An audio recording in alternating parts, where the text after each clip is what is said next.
سید شرف الدین حج پر گئے اور شاہ عبدالعزیز جو اس وقت سعودی عرب کا بادشاہ تھا اس کو تحفے میں قرآن پیش کیا جو چمڑے کے غلاف میں تھا۔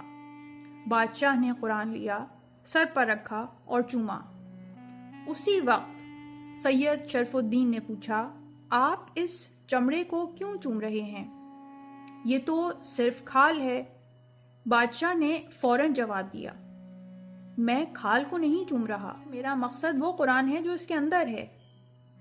سید شرف الدین نے کہا، بالکل درست، ہم بھی جب روضہ رسول کے دروازے یا جالی کو چومتے ہیں تو لوہے یا لکڑی کو نہیں چومتے۔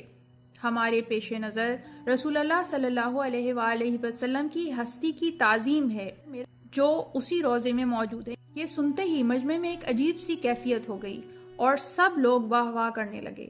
اس کا اثر یہ ہوا کہ عبدالعزیز کو اس وقت روضہ رسول میں اس طرح کے کسی بھی عمل سے روکنے پہ پابندی لگانی پڑی، مگر اس کے بعد جو دوسرے بادشاہ آئے انہوں نے اس رواج کو پھر سے عام کر دیا۔